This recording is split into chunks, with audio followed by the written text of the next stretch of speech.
Welcome to the Visibility Project podcast. Welcome to the Visibility Project podcast. Welcome to the Visibility Project podcast. Started by a group of citizens in a small Michigan town with a like-minded goal of increasing the visibility of the unseen and unheard populations in our community. Our guests will share stories and insights with the goal of increasing our awareness and knowledge of various aspects of diversity and equity to create a more connected, empathetic, and inclusive community. So, let's get to work. Let's get to work. So let's get to work. So let's get to work. Let's get to work. Welcome to the Visibility Podcast. I'm your host, Jeremiah Lee, spearheaded by members of the Cultural Awareness Coalition. The project is the brainchild of several organizations and individuals with shared values who sit on the project steering team. We hope that the podcast series creates a deeper empathy for others and serves as a catalyst for people to actively create a more inclusive community and world. With us today, we have two very exciting guests with a wealth of experience and knowledge, Mr. Kevin Kendrick and Ms. Kimberly Houston. Kevin Kendrick worked from 1976 to 1981 at two police departments at Wayne State University and the Detroit Police Department.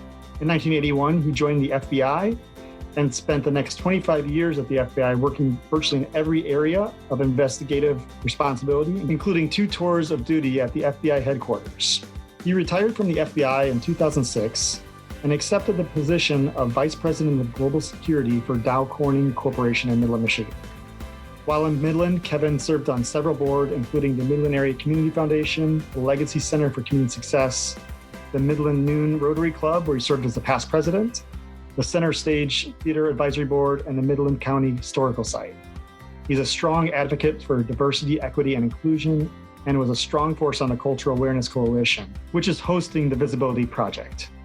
Kimberly Houston has over 40 years of leadership experience in business, philanthropy, and fund development. She retired from Dow Corning in 2012 and led numerous strategic initiatives as the Chief Diversity Officer, Global Community Relations Leader, and President, Dow Corning Foundation. She served as Interim Executive Director of the YWCA Great Lakes Bay Region. She was highlighted in the Midland County Historical Society's exhibit 2020 Vision, Seeing Her Story. Kimberly is a CCF certified coach practitioner, trained in unconscious bias, and is a certified cultural intelligence advanced professional by the Cultural Intelligence Center based in Grand Rapids, Michigan. She will be completing her applied positive psychology certification in creative well-being this year. In today's podcast, we'll be learning from the expertise and experiences from both Kimberly and Kevin as we talk about their experiences growing up as African Americans through the Civil Rights era into the Black Lives Matter movement of today.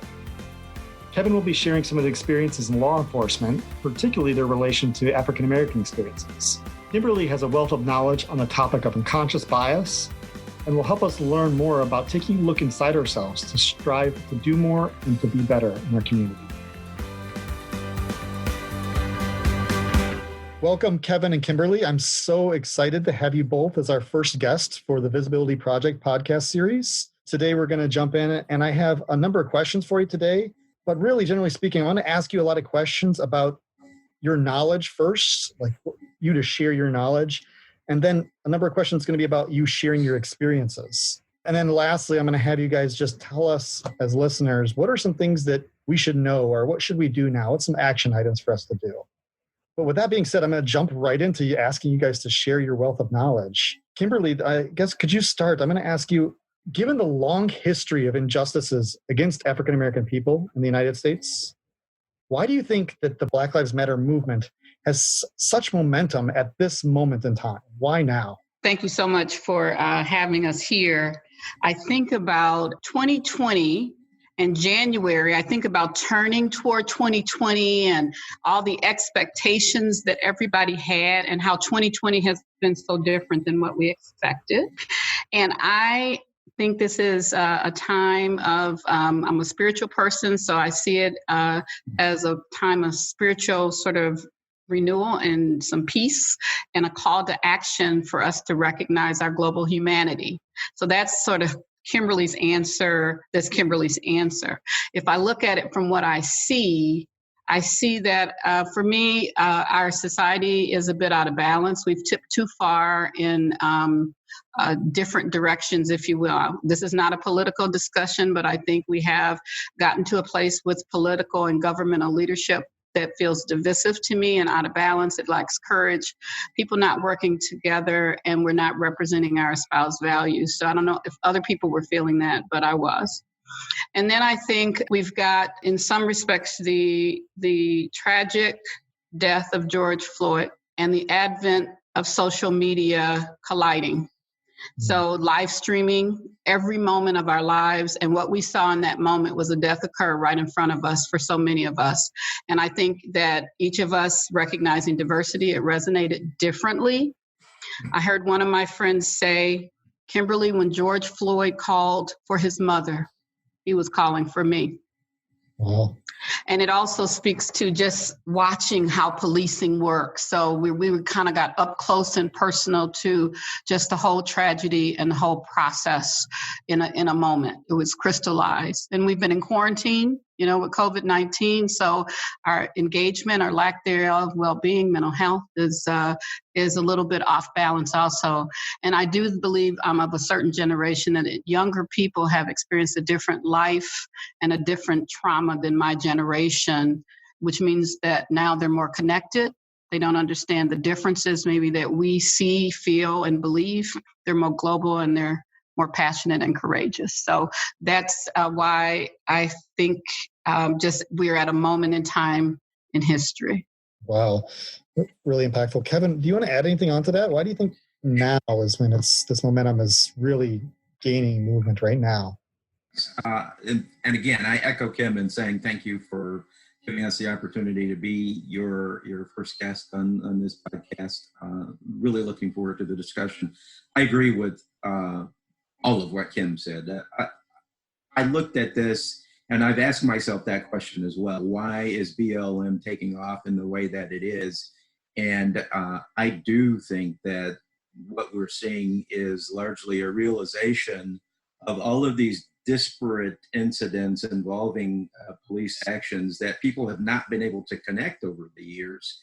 But now when you have an 8-minute and 46-second glimpse into a man's life literally being taken away from him, when everyone has an opportunity to see that, especially when you have concerned citizens on the sidelines saying, we understand what's happening. They could see what was going on. I think people are tired. I think people are tired. They've connected the dots. They've seen that this is not an isolated incident, that this is something that just, when you couple it with Breonna Taylor, and you couple it with the individual, the young man who was jogging in Georgia, when you couple all of these things together and you see this systemic injustice, people are tired because it seems to be happening in a way and in a manner that is disproportionate to our numbers in society. And people are essentially tired. We've seen levels of activity beginning with the current president's inauguration. We've seen activism at levels that we have not seen. And I think what we are witnessing is Americans of every type saying, we are tired of business as usual. We are tired of the few having voice for all of us and doing things without regard to the rights of others, the dignity of others, and the humanity of others. Very well said. And I wholeheartedly agree that it's a moment in time now where everything is visible to people instantaneously. And I think that's a really good point. Another question, something that is discussed a lot in inclusion, diversity, equity, inclusion circles, is the idea of unconscious biases. I'm going to ask Kimberly, you to lead this one off. Could you help us understand what unconscious biases are and what does that mean? And how does it apply to this situation? Yeah, I can, Jeremiah, and I appreciate you asking, because doing work in diversity, equity, and inclusion, and I would just ask, as we are all sort of walking through this time, that we take moments to think about words and what words mean. And especially in diversity, equity, inclusion work that I do, when we talk about racial justice or criminal justice, we use different words. They actually mean different things. So thank you for asking. And I'll just share with you that I am work with the Cultural Intelligence Center in Grand Rapids and have been trained in their unconscious bias work. And just want to share with you some thoughts that they've provided to me on this topic. So unconscious bias is also known as implicit bias. And it really represents attitudes and stereotypes that people may be unconsciously attributing to other people or groups of people. And part of this is just us becoming very aware of it. So it's really our thoughts, our mindsets, which shape our behaviors, and they happen very automatically. They happen emotionally. They happen fast, they're effortless. Many times we're not even aware that a reaction is going on. So the challenge I would give to the listeners is beginning to think about which biases do I have. Based on the research, it's everybody has biases. So if anybody's listening and thinking that they don't, they need to know that they do. And they need to uncover what that is. So which biases are mine? Because we all have them. Let me give you a couple of examples. Affinity bias, it just means I feel more comfortable with people like myself. So if you're with people like yourself, you're going to feel comfortable. And if you're in a group with people who are different than you, where you don't have as much affinity, it's going to feel uncomfortable to you. And that's going to happen in your body. And very quickly, you're going to know that, okay, this feels different to me. It's a fight or flight kind of response, very effortless. Now, let me give you another one, attractiveness bias. This is a place where we give favor to, and we assume that people who are more attractive are more talented, able, effective, and successful, which they're not. They're just attractive. So it's just thinking through that. There's normative bias. And let me stop there. I'll come back to that one. Then there's a halo versus horn or pitchfork bias, if you will. This is one we talk about when we're thinking about hiring people. So if you see or you know a person is good at one thing, we think that they're good at a lot of things. By the same token, if we see someone in a poor light, then we attribute a lot of negative things, or it colors how we see that person in more of a negative light, even if it's just one thing. And then another would be normative bias. And these are just examples. But normative bias is anything that goes against tradition or norm. We think it's not good. So if you've been in a work environment and people have said, you've made a comment or added to a discussion and people turn to you and they say, oh, that's not how we do that here. You're getting normative bias because they're saying, okay, but we do it like this. And it's a very automatic response to different things. So that's what implicit unconscious bias means. So again, I would challenge the listeners there to think about which one of these biases do I own? And I can provide some more information on that if you'd like, just list of biases. There's tests that you can take that just sort of uncover. And I would just say this is, for me, I'm a behavioral scientist, so it's really, I believe, a discovery activity that we're all going through. And I would ask that your listeners, again, have curiosity about uncovering some new things about themselves that will help them to grow. I can imagine it takes a lot of vulnerability to look into those unconscious biases too, because you're admitting then you have these thoughts and you're having to do a lot of deep soul searching there to imagine what those are. So it does take a lot of work, I can imagine, to look through those. So maybe we should have some unconscious bias groups and sitting groups and talk about that to make ourselves more comfortable with talking about our biases. Because again, it's the recognition that we all have them. And I think if we can kind of sit in that and say, okay, we've all got that, but then we can sit in, and just to be able to talk to people that we are feeling most comfortable with. If that's our friends, our family, find the space where it's safe for you and begin to have those conversations. That's not a conversation you want to have in a space where if you feel real vulnerable, it'll be traumatic for you. I think it's important to point out too that Kim, what you said there is those types of biases are common. I mean, it's normal for us to feel more comfortable around people who look like us. Who look like us. I mean, that's I'm more comfortable around Black people. I'm more comfortable around guys for the most part. It's just, that's normal. So I think if you can take that first step and just say to yourself, yeah, maybe I need to broaden my horizons a little bit more and have those conversations. They can actually not be, very difficult conversations, but they are necessary conversations. And important, I think, and just as important at this time that we really do a deeper level of work, both personally and individually and collectively than we've done in the past. And it calls for more trust and vulnerability. But as Kevin said, I would say, Kevin, I feel more comfortable around guys too, because I had brothers. Yeah. But you may not know that by looking at me, right? I mean, because you can't tell, but you know what I'm saying? It's where we have affinity, and people have different affinity in different places, because our brains work different, and it's lots of different ways that we feel comfortable, but it's just kind of leaning into that and knowing it, but getting comfortable. I always say when I do diversity, equity, and inclusion training work, that it's important that you get comfortable with being uncomfortable.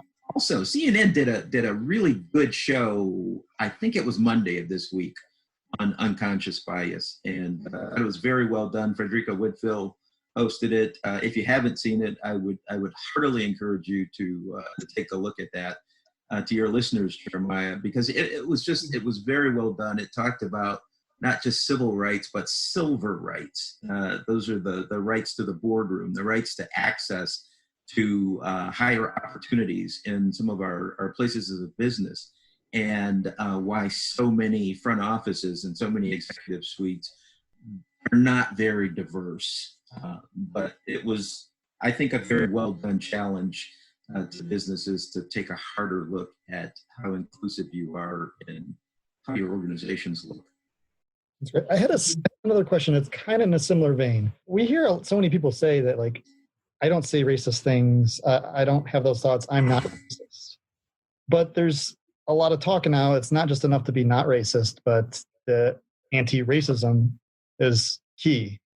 I'm going to open up to either one of you, Kevin or Kimberly. Could you define what anti-racism means to you and give us a little more clarity on what that means? For me, it's simple. I mean, to me, being anti-racist just means you are fighting against racist. To your point, it's not enough to just say I'm not racist, but what are you doing in your life to fight racism? And it doesn't have to be anything confrontational. It means talking to people if they tell something that's an off-color joke. It means getting involved. It means purposefully surrounding yourself with people who don't look like you, and with opening your personal experiences to people who are different from you, who are of a different race, of a different gender, of a different sexuality. It means just really fighting against racism in all of its form, whether it's individual racism, where you have people who are overtly racist, whether it's interpersonal racism or structural racism or institutional racism. It's taking a stand against all of those things and pushing back against what sometimes I think we just accept as being normal. Great. Thank you so much, Kevin. I'm going to put you on spot a little bit more, Kevin. I'm going to have another question for you. Going along with your knowledge, you have a long history with the FBI. And so given your background with the FBI, could you give us a little perspective on how law enforcement interacts with the public, and in particular with African-American citizens? Yeah, that's a great question. And it's an interesting relationship, one that has obviously a lot of history going back even into the time when slaves were first brought to our country. I was watching a webinar the other day, and it talked about how in 1669 Virginia slave masters were given the authority to kill their slaves if they resisted authority. And so this is 1669. Slavery is still a nascent thing in our country at this time. But even at that point, owners were given the authority to kill their slaves. It resisted authority. So you just fast forward. You look at, of course, slavery during in the South during the 1860s and even before the 1850s, and the institution of people who were paid to watch the slaves, the slave patrollers, given license to really do anything they wanted to do with those slaves. Fast forward to the 1920s, where we saw a resurgence of the Ku Klux Klan, and you saw police departments becoming more, I guess, more just becoming, looking a certain way, and our urban areas beginning to develop as the Great Migrations occurred in the 20th century, and we see the establishment of housing places of housing projects in the 1940s and 50s and 60s, and then you have a lack of diversity in police departments, which helps to create this us versus them mentality. We have wars that are occurring, and we need to have jobs for these soldiers that are returning. So rather than recruiting people from the community, you're starting to employ people from the military who are used to just things being very black and white. And that helps to, I think, create even more friction between the police and communities. Before I was an FBI agent, I was a Detroit police officer for 3 years.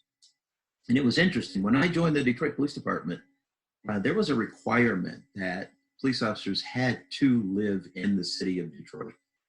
And it was hotly contested. Our police union at that time fought it. And the mayor at that time was Coleman Young. Coleman Young was a very polarizing individual. There's no question about that. But this idea of having police live in the communities that they police actually is a pretty smart one. This is how you build neighborhoods. It's how you build community. When you have the people who are responsible for enforcing the laws actually being a part of the community and not being mercenaries, if you will, people who just come in and leave at the end of their shift to go home to the suburbs, you're creating the potential for conflict. And so this whole system of policing in our country is one that has an extensive history. It's been supported by some of our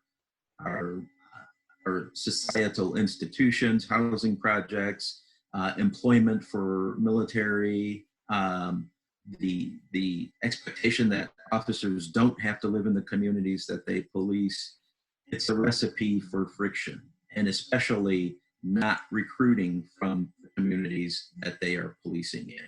When you have police departments that are overwhelmingly of one ethnic persuasion or one race rather, in communities that are of overwhelmingly one race, it's a recipe for conflict. And we have what we have. And I think the picture of it, I go right back to George Floyd and the officer with his knee on his neck, with his hand in his pocket, looking like this is something that I've done every single day, was a representation to every person of color who's ever had a negative contact with law enforcement.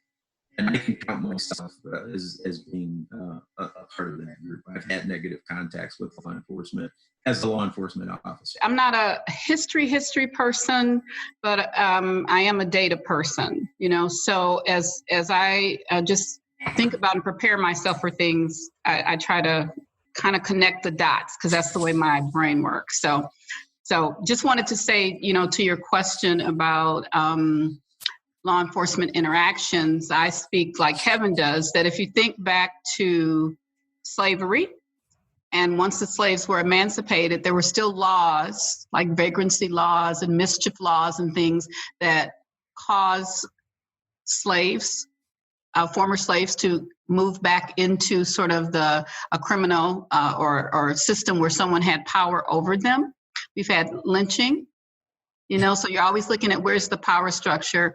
We have militarized the police, and there's some information about that. And if you think about the tools that law enforcement is using today versus what they've used in the past, as well as tougher sentencing over a period of time.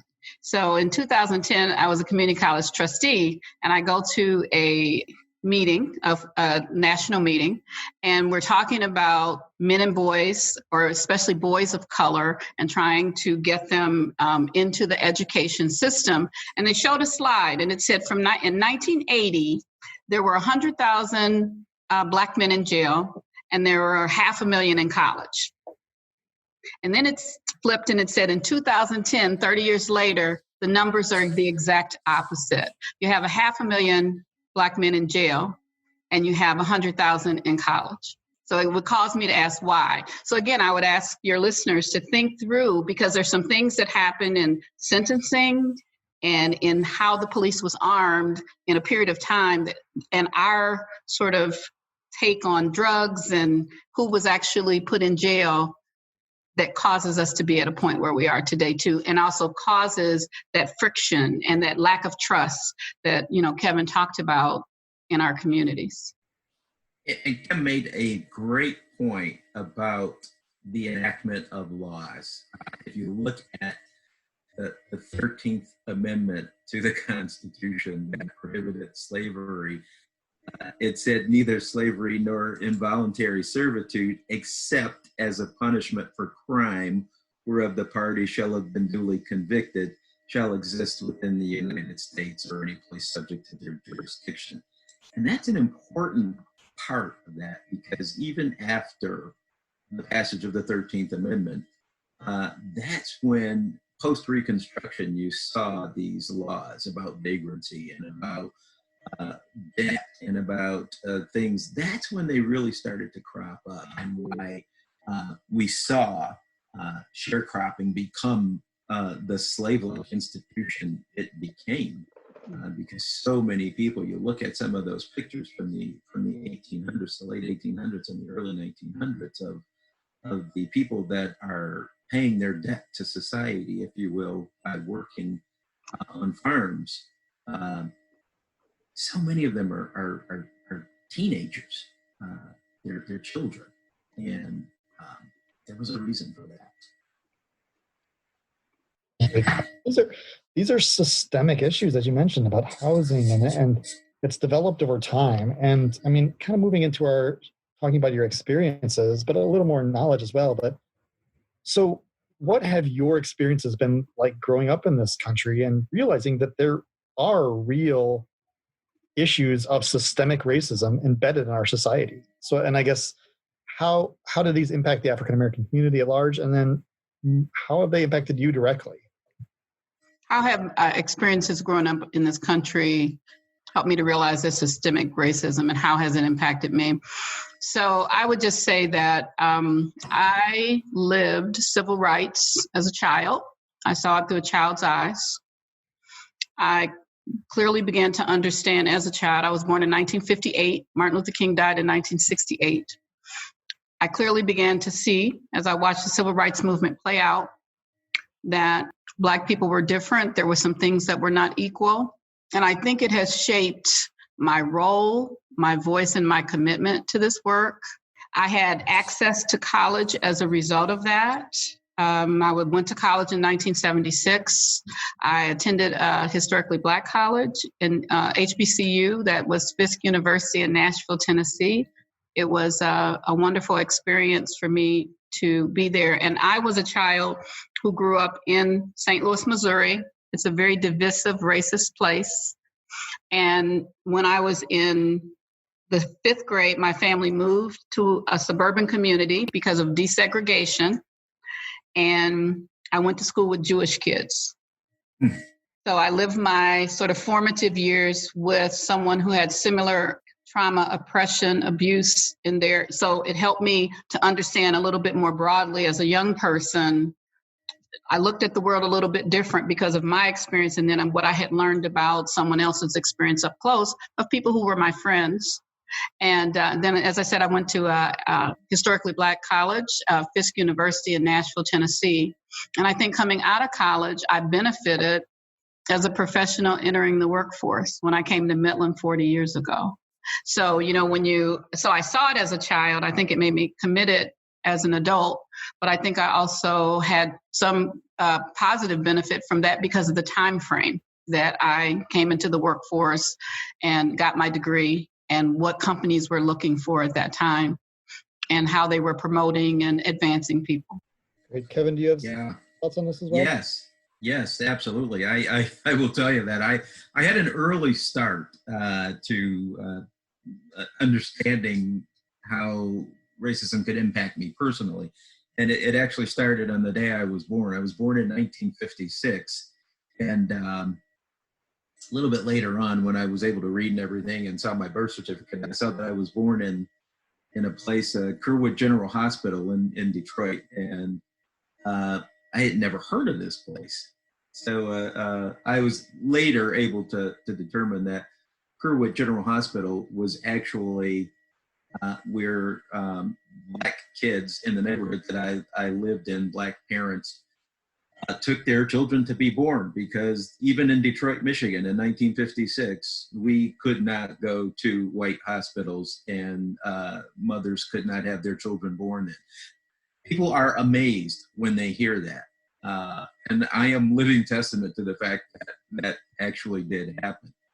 So 1956, I was born into a segregated hospital, and segregated by law at that time.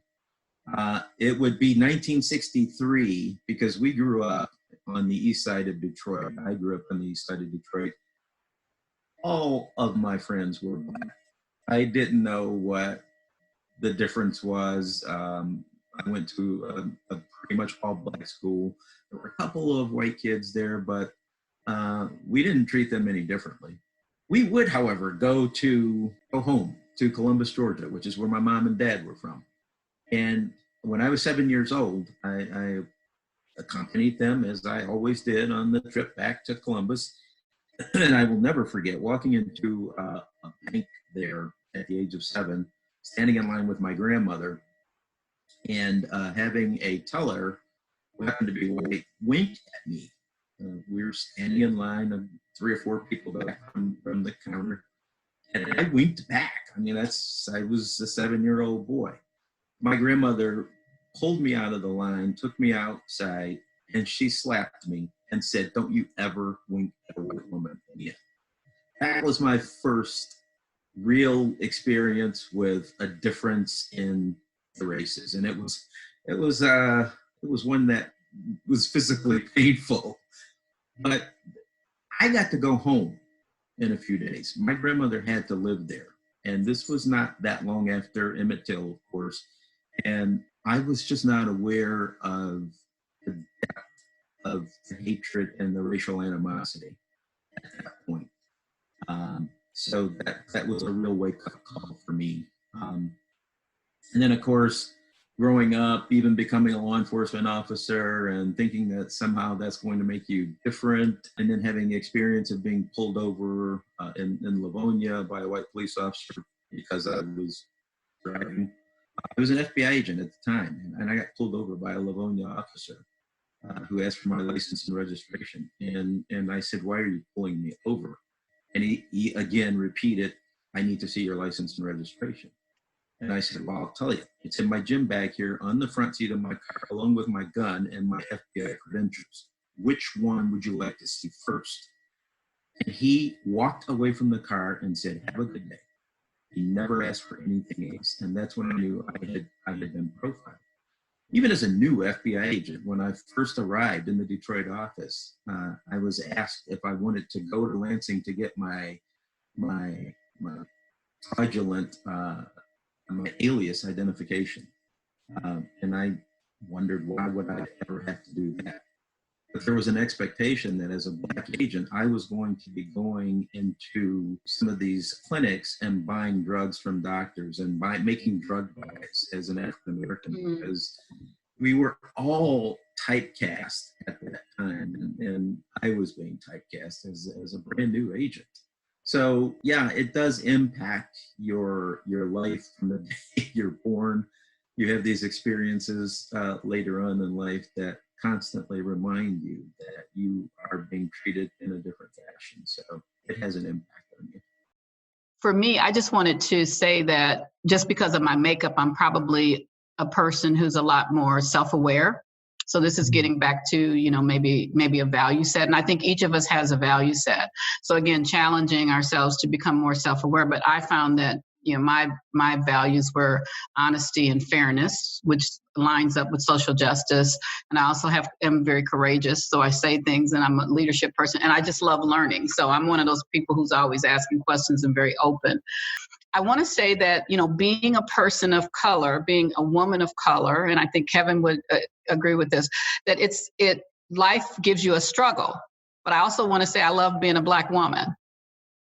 I love being a woman of African descent who's an American, because I think it also gives you good things. It gave me strength and resourcefulness and resilience and empathy and compassion. So out of struggle, because sometimes people think that you're in constant pain, and it is hard.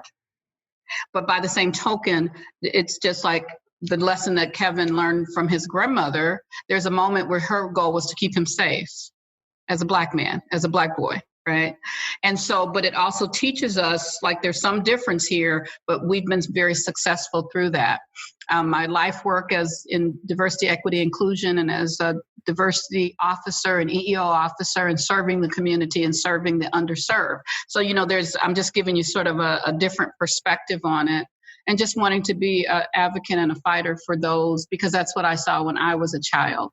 I don't think it's the same for the generations behind. I know you'll have maybe some opportunities to talk to younger people. Their stories are different, and I think we need to listen and understand those stories. And, right now it's just me trying to be a voice. For that, I think living in Midland and being a professional here has been very generous and kind and open to me as an individual. But I also would say that I had an opportunity to do some work probably last year over in Grand Rapids, and I had just done an early morning presentation, and I was back at the Amway Grand Hotel, and I was in doing a little shopping, and I asked the clerk for something, and she was at the back of the store, and I asked where something was, and, she told me, and I walked to the front of the store and began browsing, and all of a sudden she was like right on top of me. So there still are moments, where people, I thought, why did she just show up here? Right? Because I'm Black. And I had done a stand-up presentation. I, looked very professional. It didn't matter. It was an automatic for her. So that's that implicit bias kind of coming through. So I just wanted to just share some nuanced perspective with you on my experience. Thank you so much for that, Kimberly. Is there any more information about systemic racism and the change of it over time that you'd like to share with us? I do. I would. And thank you so much for that. I think that it's important to remember that race is a construct. That means that it was constructed. That means it was constructed for a purpose. And the first thing that I want to do is I just want to talk about it just in terms of a real quick history, because a lot of times people think about, 400 years of history that African Americans have been in this country, and we came here as slaves. So I just want to go through that. So the first African American colonies were in 1619. So slavery actually existed for 157 years before the signing of the Declaration of Independence. And the Civil War didn't start until 84 years later. It started in 1861, and then you had emancipation, right, as a result of that. So long history. And then you had another 100 years, and Kevin and I have touched on that, of this Jim Crow segregation and sort of how the community was operating different than our espoused values. And then you had the Civil Rights Act of 1964. And then you can fast forward to today. But the point is, in that time, you can see how deeply embedded the construct of race, which is a construct which says that white people are superior and that African peoples are inferior. And it continues to get kind of baked into the laws, our ways of thinking, our mindsets, and the culture of the U.S. different than the espoused values that we say we are, because we said all men and women are created equal, right? And that's what we want to be. But, there's a moment historically when we have not acted in that manner. And we use the term, so race as a construct, and remember sort of why things are done the way that they are, to put one group more important, more value, higher value than another group. But then when we talk about the concept of anti-racist versus an anti-racist society, because they're two different things. And again, words mean something. And I just want to make sure as we're listening that we all have work to do to be more anti-racist. But what we're fighting is a construct of racial injustice in our laws and how we do some of the things that we do every day. And they're cooked into the law. So you're going to have a racist society when one group has power over another group, and it's sort of embedded in the policies and the practices and how people think and our implicit bias. Okay. So there's two parts of it. We're in it as individuals, but then there's this larger systemic structural racism that we talk about. And a lot of times those words can be used interchangeably to describe the system that we're in, different than being a person in the system. From that, I want to move forward and say, okay, to our listeners then, what would you like them to do next? What do you want them to know going forward? And then what are some tangible ways that our listeners can fight social injustices and make a positive change in the world? I think part of one of the things that I love all of the activism that's occurring in the country right now. But activism without action is not much. I had the really good fortune to watch some of Congressman John Lewis's going home celebration today, and his editorial today in the New York Times spoke volumes. I mean, it is literally a call to action. People, it's important that your listeners understand that these are not one-offs. What we have happening in the country does have historical basis. There have been efforts to disenfranchise Black people in this country for a long time. There was a 1972 Notre Dame law study that talked about disenfranchisement in the South following Reconstruction. And they specifically looked at Louisiana, where they said in 1896, rather, there were 164,000 whites registered and 130,000 Negroes. Their terminology, not mine. So 160,000 whites, 130,000 Blacks. In 1900, the first registration year after Louisiana's new constitution had been adopted, there were 125,000 registered whites and 5,300 Blacks registered. By 1904, Black registration had declined to a little more than 1,700. And that was all because of the institution of voter suppression laws, where you had to know parts of the Constitution, or you had to be able to recite different documents that they deemed as important in order to be legally registered to vote. But the end result was systemic disenfranchisement of Blacks and poor whites as well during that time, primarily Blacks. We see some of those same voter suppression efforts happening today. History repeating itself, where you have polling stations closed, the weakening of the Voting Rights Act by the Supreme Court just recently. We have to understand that this is nothing more than history repeating itself, and we have to be aware of that, and we have to make a committed effort to not only get out and vote ourselves by any means necessary, but to encourage others to get out to vote. The other part of this that's important, Kim talked about 1619 and the history of slavery in this country. It's a history that is not widely known. The history of slavery is not. The 1619 project that was published by the New York Times was incredible. I mean, it was very revealing, but it's the truth. And it's the kind of thing that Americans need to hear and need to understand in order for them to appreciate the relevance of Black Lives Matters and why it's important for us to engage.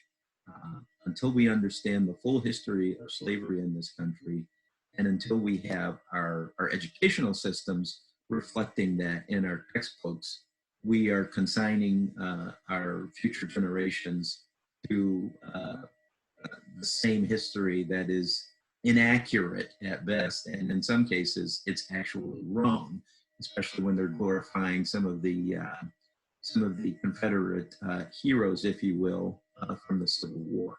That is history that has been rewritten, and that's the kind of thing that I think needs to change. Kimberly, do you have some final comments for our listeners about some ways that they can, what would they like to know to moving forward, and what are some ways they can help fight social injustices and just make a positive change in the world?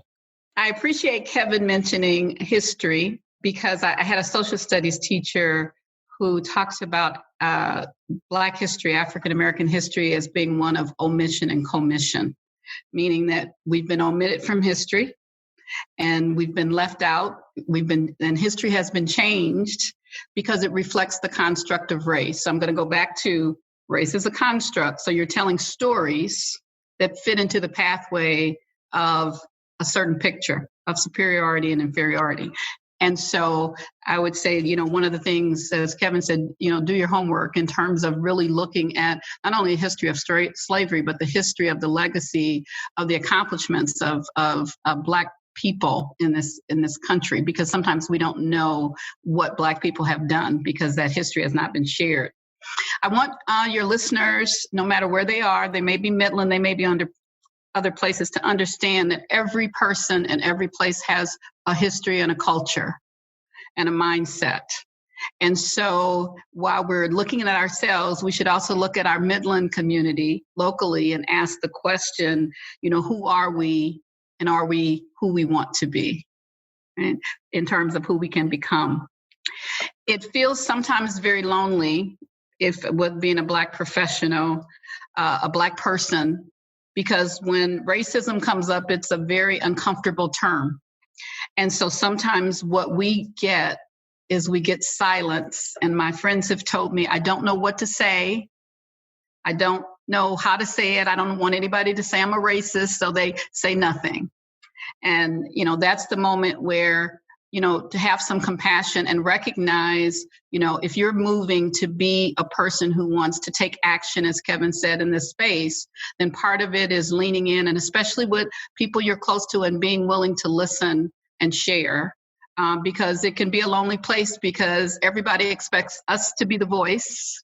And it gets, sometimes your friends get really quiet. I've been really appreciated the friends that I have who love me, my white friends who have reached out to me throughout the last 2 months as things were happening to see how I was doing. Many of them reached out to say, Kimberly, I don't understand. Help me understand. And I gave them information. I want your listeners to understand that it's their work to do. I can help facilitate that, but they have to do the work. It's not my work. And we're kind of at different places on the continuum. Right. I had a friend who called me one day and she said, I just can't imagine how much pain you're in. This was shortly after George Floyd's death. And I said, I'm not in pain. I was in pain when I was 10, when I saw Martin Luther King die. But I'm not in pain at this moment because my trajectory of life as a 60-year-old is a lot different. Right. So I've experienced some different things. But we talked about how it felt to her because she was in pain, but she's at a different point in her learning than I am, on that trajectory around social justice or becoming more aware of what's going on, as in our society. We talked about trust, and I think psychological trust is so important. So, to find spaces where we can be vulnerable, and each of us has those, and to begin to just sort of shed some of the things that are a burden to us and maybe make us feel ashamed or because we didn't know. But, the past is the past. So I'm always a learner forward. You learn forward by saying, what did I learn from that? And what will I do different? Again, to Kevin's point, because it's about the actions that we take forward. So I would say to be very intentional, to look at facts and data as a guide and not and get them from places, that really give good facts and data, to try to inform and keep asking, so why is that way, right? Why does this exist? So to be a lot more curious about some things, to increase their self-awareness about who they are and where they might want to have an impact, but also what their biases are and things that they need to be very conscious of for themselves, and sort of listening ears when they hear bias in other places. And just find ways to engage. I think that you can engage in social justice efforts at the local level. I did some work to look at, just how children of color are treated. And this is not, in just our local school systems are criminalizing our kids, So looking at, Black and brown children and asking, how are they being treated? And is there something that's getting in people's minds about that? That's a local level. I don't, what's going on. There's things at the civic level, in terms of laws. Michigan, there's things that, what are we doing to talk about this more, this whole policing issue that I heard a bill came up shortly after George Floyd. I haven't heard anything else about it. Are we talking with our Congress people saying, where's this bill? And what are you doing with it? And what's your position on it? And saying we want to be an anti-racist country. We want to not have our police acting in the way that they've maybe act, to begin to shift the culture. Because this is it has taken us a long time to get here. As a Black woman and as the Black collective, we can't deconstruct something that we didn't put together. We're the oppressed in the system. We're not the ones to deconstruct it. We need allies to help us, to be able to do that. And so I would just challenge us all to engage for the long term, because it's about our kids and our grandkids and our great-grandkids. There's a lot of work to be done, both as individuals and, more importantly, as a society, dismantling the systems in place that are inherently racist. So thank you both so much for bringing your knowledge, your experience, and sharing that with our listeners. It's been an honor talking with both of you today. So thank you both again so much for being here with us today. Thank you for having us. It's been a pleasure. You can stay connected with the Visibility Project by subscribing, liking, and sharing on your favorite podcasting and social apps. Look for us at the Visibility PRJ. Financial support is needed to keep the conversation going. Go to midlandfoundation.org/give and select the Cultural Awareness Coalition Endowment Fund to be part of the project. Note podcast in your donation notes. Thank you for listening. We see you. We hear you. And together, we are making a difference.